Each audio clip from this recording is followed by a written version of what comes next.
Thank you very much for your time. I really appreciate it. It's my pleasure. Thank you. Thank you for inviting me. Can you please introduce yourself and explain to your community what you're currently doing with this this program at the Poly University? Right. Thank you very much. My name is Eric Tsui, and I have two roles at PolyU. Firstly, I'm a professor in the Faculty of Engineering, and I'm also a Senior Educational Development Officer at the Educational Development Center. Now, I have been responsible for a master program, which is primarily delivered via blended learning. And of course, my role in the Educational Development Center here also very much involved in formulating e-learning policies, helping colleagues to embark on all sorts of online training and e-learning. So you can consider me as a veteran on e-learning, and I also have specialties in the area of knowledge management and collaboration. Okay, thank you very much. So throughout all your careers and experience, could you please share with us one particular example where information was a key success factor that was very, very important to particular success? Definitely. In fact, we are living in a knowledge era. I would say this even beyond information. But just in that regard, there have been several occasions where, when I was working in the commercial world, I was asked to lead new projects in areas that I was totally unfamiliar with. Of course, with that, you're not going to ask your boss because that's only expose your weakness, right? So I'm just trying out for a large company who else are really experts in this area. So, I have to look for information, I have to talk to people, and eventually, through information portals and other means, I was able to locate colleagues who in other parts of the world, but within the company, and they are expertise in this area. So I managed to talk to them, to find them, and and gain a lot of knowledge to start on my project. So I thought that needed information, and information not just restricted to to documents, but also links to people are extremely important, and it's helped me a lot. All right.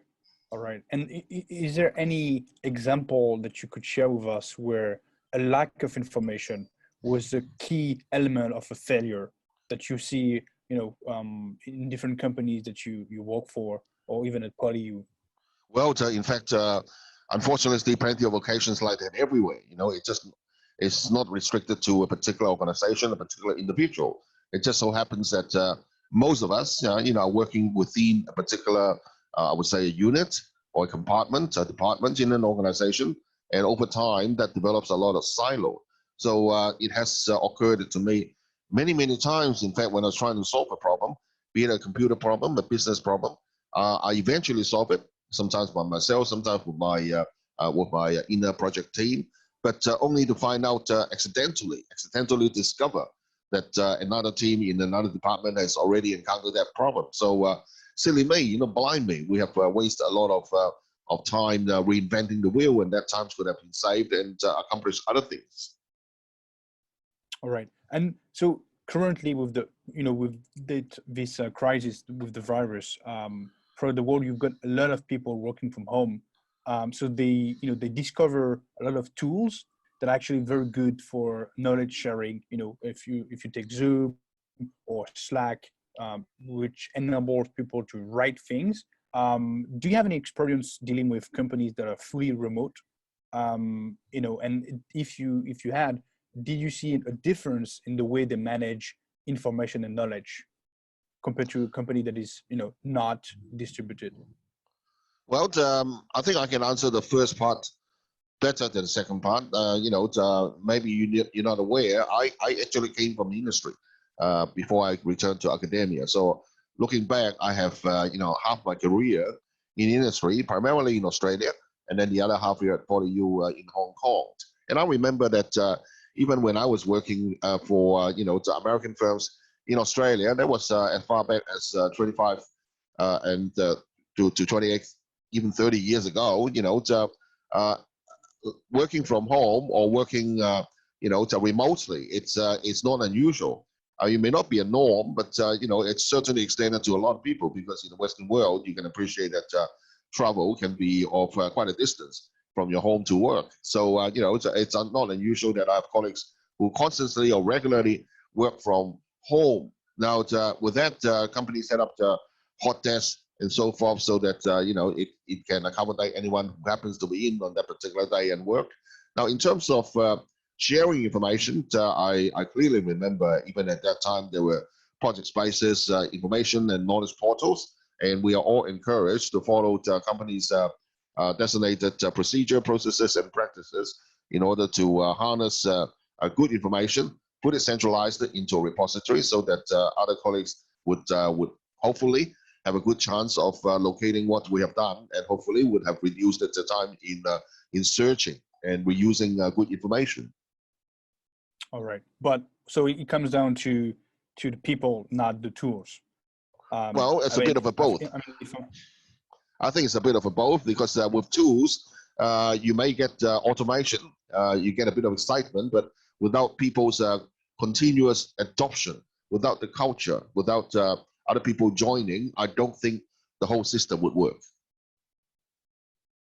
All right, and so you are, as you mentioned, you are a veteran of knowledge management. Did you see a very big difference between the tools we've been using in the past and the new tools, or they're more or less the same but just with a better UX or UI, or they're really disruptive and there's a clear new trends of tools? I mean, if you look at, for instance, Zoom, and I mean, we used to have Skype, right? So now everybody is talking about Zoom because we've got this virus. What type of experience do you have regarding this matter? It's already happening, because through the use of cloud-based software, there are a lot more data, and a lot more people can be reached. And quite often, many of these people are actually outside the organization. So we're seeing that use of KM systems and collaboration systems are becoming more and more cloud-based, becoming more and more subscription-based, and extend across the organizations. And these tools are also make it very flexible, very easy for instantaneous activities to be set up. So as we are seeing that happening all now. So I think looking into the future, the way to go is to have more and more tools that actually extend and exploit the networks around us as an individual, around us as an organization, so that to extend a company's collaboration with other parties, and with the result of enhancing the capabilities of the firm. And would you say it's really a set of tools, or some companies can have one tool that is enabling them with different features like video, text, repertory, or what you're saying is more tools doing one specific thing, but very, very well?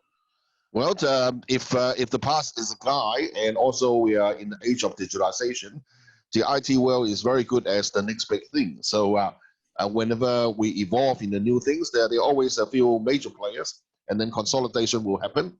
And now in the digital world, we all know that there's no second prize. The first one we get there basically will take 99.9% of the entire market. So I think that's what is happening. All right. Could you share with us the way you manage information for your personal life? I mean, on your daily, routine. How do you consume knowledge and information? Do you read, or do you use internet? What is your personal experience?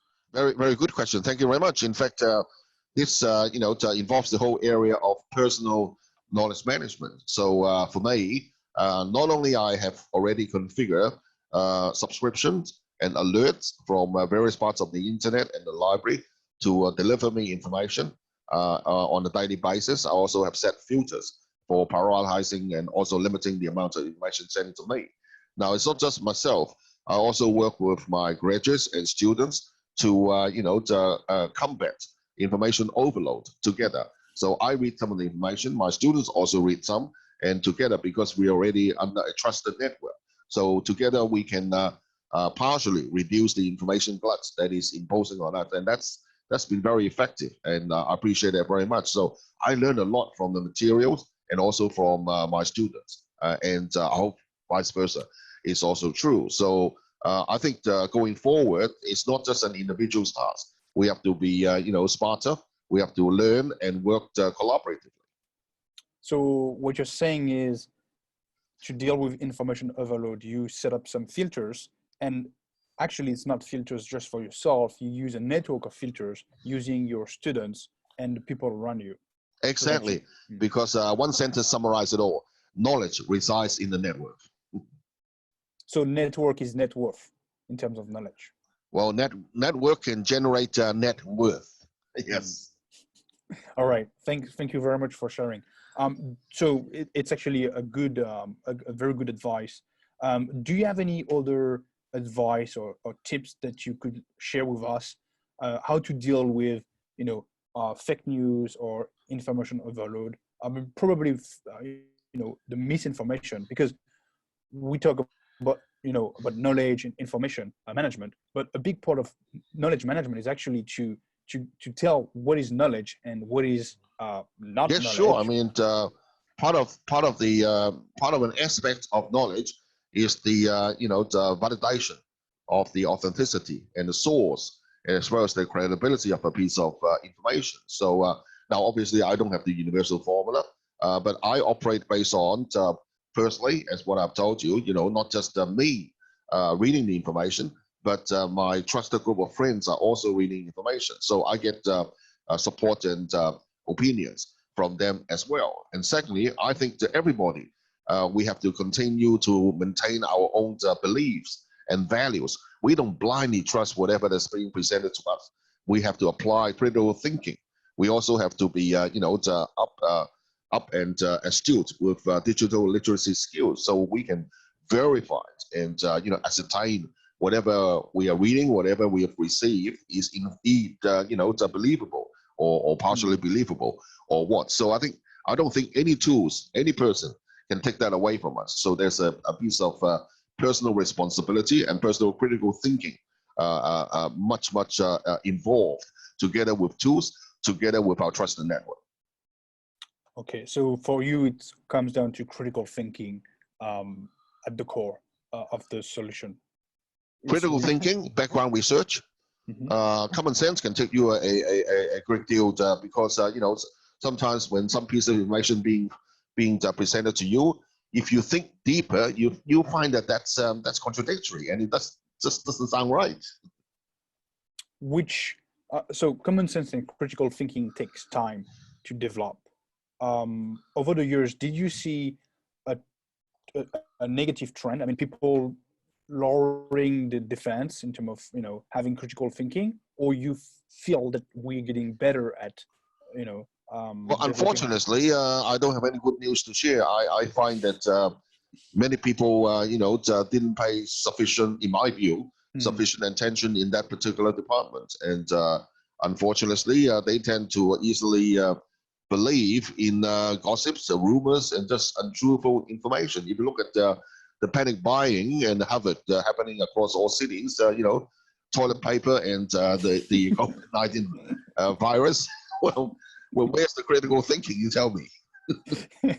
And how do you explain that? Do you have some clues of why people having less critical thinking and common sense? I think by default, we can't blame people all the time. By default, human behavior is lazy. Okay, we tend to be more interested in enjoyment, relaxed, and rather than stirring up our thinking juice. So, but that is important. It's not something that we can lose sight of. Unfortunately, over time, if you are talking about Hong Kong and some other Western places, Hong Kong, overall speaking, to me is an affluent society. The kids here are well nourished, and too much protection around them. So they are spoiled, put it this way. All right. Thank you very much, Eric, for sharing all those stories and explanation. Thank you very much. Okay, thank you.